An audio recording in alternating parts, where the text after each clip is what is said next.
Hi, Yael. Hi, Scott. How are you? Good. How are you? Very good. 2 years. Yeah. It's coming to a close. So I think our goal here is just for you to share your experiences with me so that we have them captured and we can look at you and hear from you and other people can in the future. So that's what we're going to do. All right. So when you were in Israel, on the kibbutz, thinking about coming to this Northern Virginia place, what did you imagine? Wow. It was really hard to imagine. I mean, I heard a bit from Shiri and from others about what it's going to be, but I actually had never been to the States, so it was hard a bit to imagine. I knew I'm going to be close to a big city and that it's a big community and very spread out, so I was imagining like synagogues because that's maybe the one thing I knew, but it was hard for me to imagine what the JCC, for example, would be like. So you did some Google searching, you did some research, you did some talking. Did you have any visual picture? Yeah, so I saw, some pictures of the JCC and some of the things that were going on there and what was done and different people that worked there. And it looked exciting. I mean, I was happy to come and find out. I really wanted to see it myself and get my own. All right. So from what you thought it would be to what it was for you, how would you describe it?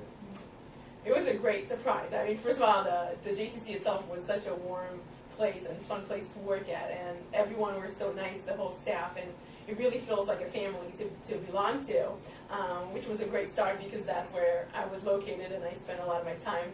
And then going out was like starting searching and getting to know the whole area because it was really driving out to all the different parts of the community, and that was exciting as well because I found, like little hubs around, and that was like finding a new world outside the JCC. So, what are you proud of? what am I proud of? There's a couple of things I'm proud of. There's a program that we started this year with young families that have a pen pal family in Israel with a partnership in Bet Shemesh area. That's something that we just got the feedback from them. We started it about 4 months ago, and they have such an amazing connection that they want to stay in touch. And this is something that it's a part of the community that was hard for me to get to because usually they're so busy with little kids and it's hard to get to them. They don't come to, it's hard for them to come to programs. Young families. Young families, Yeah. Exactly. And so I'm really happy that that was something that worked well for them and that hopefully will grow in the future. What's the program about?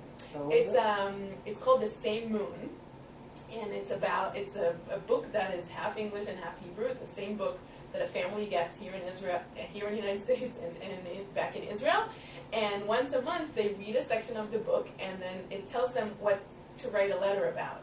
And they're sitting together as a family, writing a letter about that specific subject, their favorite holiday, or what they like to do on Shabbat, or their family, the neighborhood that they live in, and a real letter, which we're not using anymore. No email? No email. And snail mail, Yeah. and sending it to the other family, and then they put the letter that they got, there's a special place in the book for it.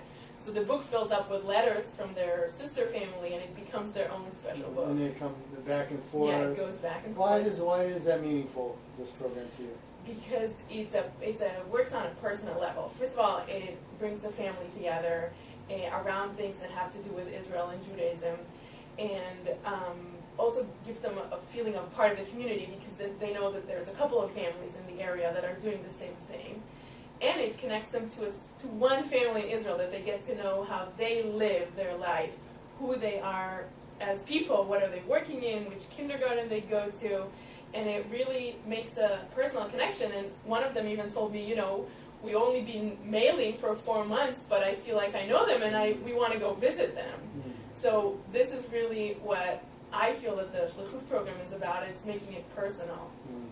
So a typical day, in the life of Shlicha, what does it look like? Whatever a typical day might be. Yeah. If there is one. Yeah, it's crazy usually. So it starts in the office and answering emails and taking care of things.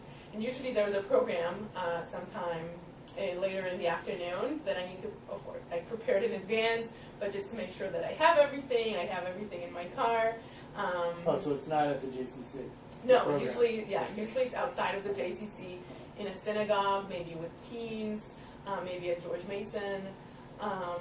So that's something I'm preparing for, and usually in the middle there's a meeting or two with people that I need to prepare for something else or think together, something I want to collaborate with, maybe a student at George Mason, trying to get him to go to Israel. And the day ends at what time? Usually during the 2 years it was around 8 p.m. if I'm lucky. Well, we don't want to scare off any other future. No. There's better days that you need to take care of yourself. And the other days when I had no program in the evening, I would go home like at 6. So when you were taking care of yourself and having fun, being in this amazing Washington metropolitan area, what did you do? What do you like to do? My favorite, there's two things that I love. First is Washington, D.C. I think it's, from what I've seen until now, it's the most beautiful city in the States. That's I think where we are right now, right out the window. Okay, good. So I'm really glad to be here. Yeah. And I love exploring it. And my second favorite thing is hiking. So going to Shenandoah. In Virginia. Yeah, in Virginia. National Park was a great treat on the weekends. In the outlet mall? No outlet malls? Okay, good. Well, from time when we have to, then we would go there. All right. Yeah. How about challenges? What were the challenges? I think the biggest challenge, especially in the first year, was just grasping the community, like being able to really see the big picture. It took me a while to understand it because it's so big and it has so many different parts. And every like synagogue or every group I was working with has different needs. And it took me time to understand and how I combine everything in my schedule and prioritizing. So that was a challenge that took time, but once you get there, it's a very good feeling to be there and to be able to see the big picture. Why? What made it feel so good? Because it's a big thing. So being able to see it and to prioritize, then you feel that you really take care of the important things and that you are able to use your time in a smart way and not just, run around like crazy. Which is what I did in the beginning because I wanted to get to know everyone.